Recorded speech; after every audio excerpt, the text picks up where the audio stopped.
Hello, today we're going to be covering equilibrium. This is going to be pretty quick and straightforward. I have three examples here, three different scenarios, and we're just going to walk through them really quickly. So what we have here, we're just going to start with a sort of standard graph. We see that our demand is decreasing slope, our supply is an increasing slope, and we're looking for the equilibrium, which is this special point right here. And something significant about this point is that right here, where the demand and supply are intersecting or meeting, is that the price and the quantity, the value for price and quantity is going to be the same in both the equation for demand and the equation for supply. So what we can do here to find this point is we can just set them equal to each other.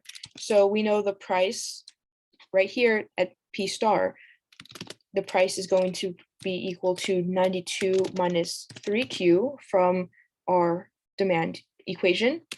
And for our supply equation, we're going to have P equals 12 plus Q. And I'm not using the subscript because, again, the price, this equation is specifically to help us find the equilibrium. These two equations we put together is specifically to find the equilibrium. And at the equilibrium, the price and the quantity are going to be equal to each other. So now that we have these two equations, we notice we have two equations for P. These equations both equal P, which means that they are going to also be equal to each other. So we can rewrite this as 92 minus 3Q equals 12 plus Q. And I'm just going to walk through this step by step. We're going to just solve for the Q now. So we're going to subtract 12 from both sides. That's going to give us 80 minus 3Q equals 12, or oops, not 12, we subtracted that, equals Q. We're going to add 3Q to both sides. That's going to give us 80 equals 4Q. And then we divide by 4 on both sides, and that gives us 20 equals Q. So now we have that our equilibrium price down here is going to be Q star equals 20. And now we're going to look for our price. And it's going to be pretty straightforward. We have our Q and we have these equations for price. And so we can just plug in our value now into one of those Qs. I'm going to do this Q because it's easier. We aren't going to have to multiply or anything. So P equals 12 plus Q. And we just found that Q is 20. So that's 12 plus 20. And that's going to be 32.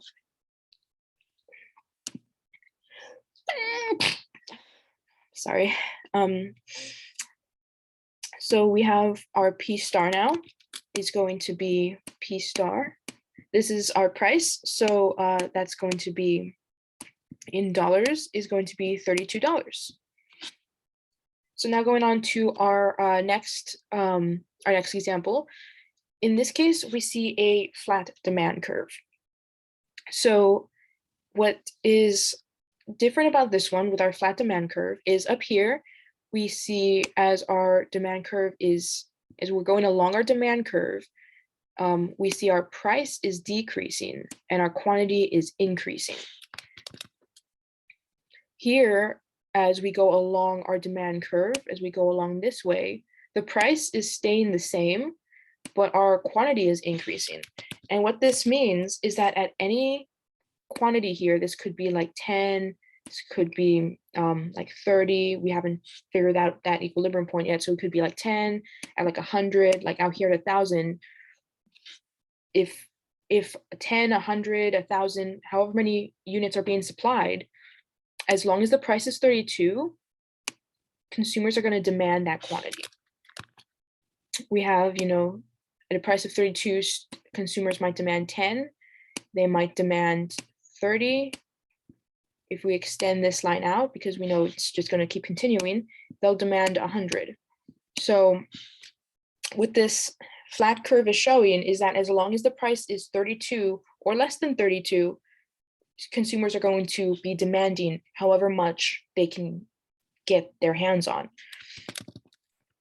And also the reason that that includes a value less than 32 is because 32 here is the most the consumers are willing to pay for this product. If it was going to be higher than 32, consumers would just, for whatever reason, say, oh no, that's too expensive. At 32, they'll want to buy 100 units if they can get their hands on it. But $33, that's just too much for them for whatever reason. But I mean, if they find it down here for like $10 or something like that, that's a deal. Like, you know, if you go to the store and you're like with $10 or some, well, I guess in this instance, if you're gonna go to the store, you're gonna buy like a steak or something, you're like, yeah, I got $32. I'm gonna go buy a steak for dinner this week. And it's like, oh, we're having a sale, steak is only $10. You're gonna be like, well, that's great. Yeah, I'm still gonna buy a steak. So with this, that's kind of what we're seeing here. At 32, consumers will buy as much as they can buy. But above 32, they're not going to want to buy anything that's just too expensive for them for some reason. And below 32, they will still buy because that's a deal. But now we're looking at the equilibrium point, this equilibrium point right here. Our price is going to be, again, for the supply and demand is going to be the same. And we kind of already know that that's this 32 right here. But let's go down and look at this quantity equilibrium, this Q star. We don't know what this is yet. So we're going to do this the same way we did before. We're going to set the two equal to each other. We know price is 32 from the demand equation, and we know price is 12 plus Q from the supply equation. And the Q is going to be the same for both, the Q value is, the quantity value is going to be the same for both supply and demand. So I'm just writing Q, not QV. So this is going to be pretty straightforward. We have these two equations. We're going to set them equal to each other. We have 32 equals 12 plus Q. And this is a pretty straightforward equation. To solve for Q, we just have to subtract 12 from both sides, which is going to give us 20 equals Q. So we have 20 equals our Q star here. And that's all for this problem here. Now we have this one. It looks pretty similar, except now we have a flat supply curve. So what this is showing is that, you know, up here, as the price is increasing, or as we're going along the supply curve, we're seeing the price is increasing and the quantity is increasing. So what this tells us is that for suppliers, as the price increases, they are going to supply a greater quantity. As price increases in the market, the quantity supplied in that market is going to increase. That's what this increasing slope tells us. So we have this flat slope this time though. So what does this tell us? Well, this tells us that, for one thing, this $30 is the price that it takes to produce this good for the suppliers. That's why we see, like over here, when we see this curve, if like right here at 32, suppliers are going to be supplying 20 units. That's because at $32 is the price, it is the price to produce 20 units of this good for supply. This supply curve is telling us what quantity, the supply equation is telling us what quantity suppliers can produce for whatever given price. So here at $32, in this instance, at $32, suppliers can produce 20 units. If this price were to be lower, perhaps, like say it was like down here at like 10, they would be able to, so say it was down here at 10, they would be able to produce, I don't know, maybe like 5 or something, a quantity of 5 perhaps. Oops, did I? Oh yeah, no, that's,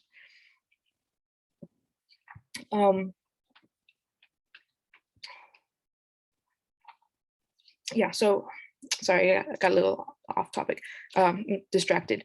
So yeah, so if we had, you know, something like down here, like a quantity of, or a price of like 20, if the price was 20, that give, for that price, given the cost to produce, sorry, I'm trying to think of how to explain this a little more smoothly. The quantity that producers will supply is going to be the quantity that they can afford to produce at the price. So if the price down here is dropped to say $20, they are going to produce as many units as they can afford to produce for $20. And in this instance, that might be a quantity of 8. If we go down here to this, down here at $30, what we're seeing here is the supply could be 10, it could be like 100, it could be like 1,000. At $30, suppliers can just keep supplying, they can just keep producing the good, they can afford to just continue producing the good. Now, with the demand curve, what we saw is that if the price were lower than this flat demand, consumers would be like, oh man, that's such a great deal, I'm gonna buy more.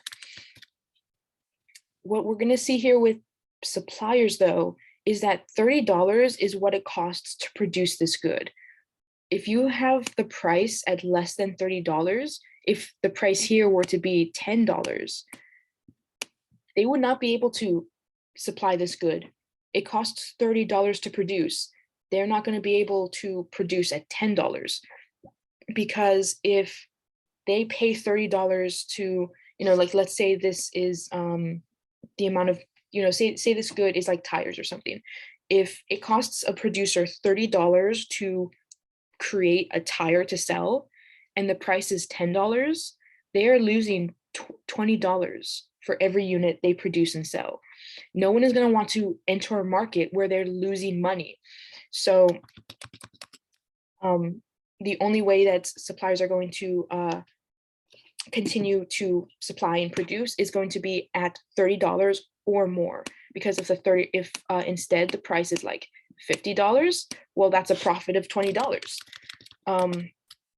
So with this supply curve, if the price is below the supply curve, they're not going to produce because they're losing money. If it's above the supply curve though, that's good for them. They will be earning money and they will enter. But right now we're looking at equilibrium. I only have a couple more minutes left on my recording, so let me just speed through this. So we're going to set them equal to each other because, again, the price and the quantity is going to be the same. So we have 50 minus 2Q equals 30. We have the demand and we have the supply. So from this, I'm going to add 2Q to both sides. So we get 50 equals 30 plus 2Q. I'm going to subtract 30 from both sides. So we have 20 equals 2Q. Divide both sides by 2, and we are going to get 10 equals Q. So that means here at our quantity, our Q star is actually going to be a quantity of 10. And I think that's about all the time I have for my recording before the file gets too big. So I'm going to stop it here and do another one covering just a couple quick notes and questions.